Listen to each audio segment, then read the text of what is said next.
Reddit, what is the most mind-boggling fact you know? That France was still executing by guillotine during the first Star Wars movie. There are roughly 200 corpses on Mount Everest that are used as waypoints for climbers. Despite what you see on the news, we are actually living in the safest time in all of human history.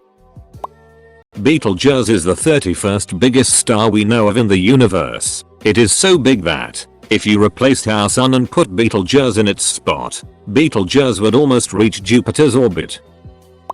The longest piece of literature, in the English language, is 3.5 million words long, and counting, is written by a 21-year-old guy in Arizona, and is a fanfiction of Super Smash Bros. Brawl. Edit, apparently, now it has over 4 million words.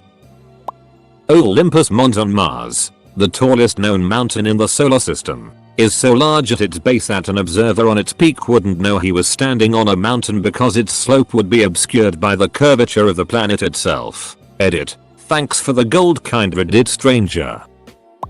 That in World War II, an American airman by the name of Alan McGee survived a free fall from 22,000 feet without a parachute and becoming a prisoner of war for 2 years. In 1943 he was in a B-17 making a bombing run over France when plane's wing was shot off by German fighters. As the plane entered a spin he leapt out without a parachute and immediately lost consciousness from the altitude. After falling 4 miles he crashed through the glass ceiling of the street, Nazaire railroad station and onto the floor below where he was captured as a prisoner of war. He suffered almost 30 shrapnel wounds, several broken bones, severe damage to his nose, eyes, lungs, kidneys, and his right arm was nearly severed off. His captors treated him back to health. He was liberated in 1945 and awarded an Air Medal and a Purple Heart. Edit, grammar. Barcode scanners read the white bars, not the black bars. The placebo effect can still happen when you know you're taking a placebo. The 15 largest ships create more pollution than every car on the planet combined. In the mid-1880s aluminum was more valuable than gold. Now we use it expendably to wrap food. There are more atoms in a teaspoon of water than there are teaspoons of water in the Atlantic. School buses used to be orange before they changed them to yellow for visibility. US Coast Guard helicopters used to be yellow before they changed them to orange for visibility. Crocodiles are essentially immortal and die not through old age, but because they become so large that feeding themselves sufficiently becomes too momentous a task and they starve to death. T-Rexes lived closer to a live Miley Cyrus concert than they did to a Stegosaurus. When you speak inside your mind, small muscles in your throat mimic the formation of each word. The rate of concussions is higher in women's college soccer than it is in men's college football. People have graffitied these onto the Great Wall of China that have existed for longer than the USA. That humans almost went extinct 75,000 years ago. Total population drop into around 15,000, destroying much of our genetic diversity. Male Irish mummies are often found with nipple mutilations, leading many experts to believe Irish leaders may have worn nipple rings, as kissing a king's nipple was believed to be a sign of respect. Eels actually have 2 jaws, the first being like a normal jaw, the second being hidden in their throat. The secondary jaw lunges forward when the eel bites down on prey, bites down on the piece within the mouth and bites a chunk out of it, pulling it down the throat. Think about the alien in the movie Alien. The secondary mini mouth they use is based off an eel's anatomy. Edit, thanks for my highest rated comment ever. : Saudi Arabia imports sand and camels from Australia. If you count how many times a cricket chirps in 15 seconds and add 37, you get the temperature in Fahrenheit. That if sound waves could travel through space, the sun burning would sound as loud as a chainsaw at about 10 meters. Cleopatra lived closer to today than to the time the pyramids were built. Also, Oxford University was founded before the Aztec Empire. There is more bacteria living inside a single person's digestive system than the number of human beings who have ever existed in history. In considering the creation of the universe, either there was nothing, and then there was something. Or there has always been something. Both of those are impossible, but one of them is true. As of 4 years ago, vacant homes in the US outnumber the homeless 22 to 1. Sources: according to the US Dept of Housing and Urban Development, in January 2012 there were 633,782 homeless in the US. According to the US Census Bureau, in 2013 there were 14.2 million homes that were vacant year-round. Mammoths roamed the world when the pyramids were being built. We could assign an IPv6 address to every atom on the surface of the earth. Indiana legislators tried to legally define pi as 3.2 and almost succeeded. You can walk from North Korea to Norway and only pass through one other country on the way. Absteer. I could die right after posting this comment, and none of you would ever know. Court-registered sinus landed in South America or the New World and spread diseases that after 80 years killed 21 million natives. 21 million people in 80 years. That's 262,500 people dying annually, 730 people dying daily and 30 people hourly, for 80 years straight. If you were being sucked into a black hole and could somehow stop, turn around and look back out into space, you could see the whole fate of the universe play out before your eyes due to time dilation. You could watch the birth and death of stars in the blink of an eye. It would be quite a light show. 43% of all people born prior to 1800 died before the age of 5. If you take someone's intestine and lay it out in a straight line, they will die. All the planets in our solar system, if places placed side by side, can fit in between the Earth and the Moon. That's despite what they might have you believe. Literally no one has ever had their mind blown by a BuzzFeed article. According to Every Till, Cleopatra was closer to cutting her hand in Django Unchained than Steve Buscemi was to landing the moon on World Trade Center.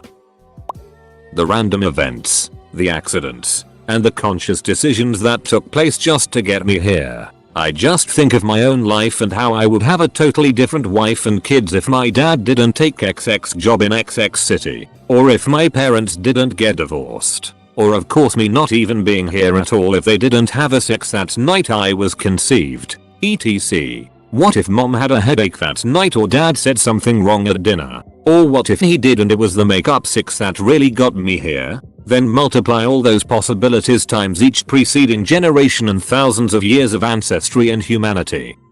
Each one of us is a miracle resulting from a combination of events whose odds I can't even fathom. The fact that recently a group of scientists went to investigate a forest of trees that were able to live for thousands of years on their own, and ended up finding traces of massive radiation in the very early rings of the trunks. All of them had this in the same spots, around the same time. Judging by the average age of the trees and the rings the radiation was located in, there was a battle involving the Crusaders, Des Vault BTW, and one of the soldiers' uncovered diaries had described seeing the image of the cross burning like fire in the sky, which had given them extra morale and then they won the battle. So, using logic, you can guess that this cross in the sky was what caused the radiation, and I can hear you thinking how in the duck? Well, I can proudly tell you that literally no one knows. If you have 2 legs, you have more legs than average. The Atlanta Falcons managed to blow a 25-point lead in the Super Bowl. A blue whale's artery aorta is large enough for a person to swim in. A supernova seen from the distance the sun is to the earth will be brighter, in terms of energy delivered to your retina, than a hydrogen bomb pressed against your eyeball, by 9 orders of magnitude. Senator Daniel Inouye literally lived out every overdone action movie trope. More than Inouye was promoted to sergeant within his first year, and he was assigned as a platoon sergeant. He served in Italy in 1944 during the Romano campaign before his regiment was transferred to the Vosges Mountains region of France, where he spent 2 weeks in the battle to relieve the Lost Battalion, a battalion of the 141st Infantry Regiment that was surrounded by German forces. He was promoted to second lieutenant for his actions there. At one point while he was leading an attack, a shot struck him in the chest directly above his heart. but the bullet was stopped by the $2 silver he happened to have stacked in his shirt pocket. He continued to carry the coins throughout the war in his shirt pocket as good luck charms, until he lost them shortly before the battle in which he lost his arm, more than on the 21st of April, 1945. Inoue was grievously wounded while leading an assault on a heavily defended ridge near Sant'Orenzo in Tuscany, Italy, called the Col Musatello. The ridge served as a strong point of the German fortifications known as the Gothic Line, the last and most unyielding line of German defensive works in Italy. As he led his platoon in a flanking maneuver, 3 German machine guns opened fire from covered positions 40 yards away, pinning his men to the ground. Inoue stood up to attack and was shot in the stomach. Ignoring his wound, he proceeded to attack and destroy the first machine gun nest with hand grenades and his Thompson submachine gun. When informed of the severity of his wound, he refused treatment and rallied his men for an attack on the second machine gun position, which he successfully destroyed before collapsing from blood loss. More than as his squad distracted the third machine gunner, Inoue crawled toward the final bunker, coming within 10 yards. As he raised himself up and cocked his arm to throw his last grenade, a German soldier inside the bunker fired a rifle grenade, which struck his right elbow,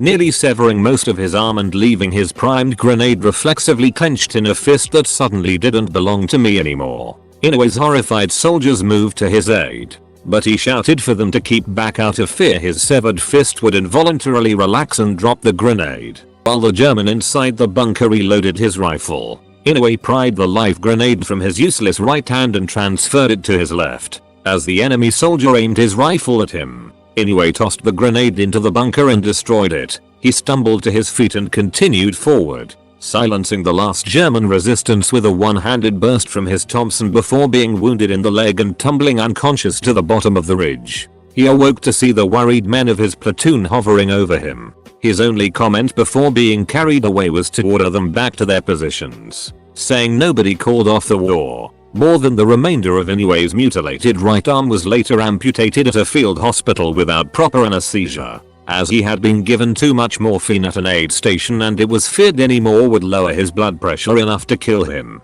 This all from a first-generation Japanese American that enlisted into a segregated division only after the US lifted the ban on the Japanese serving in the military.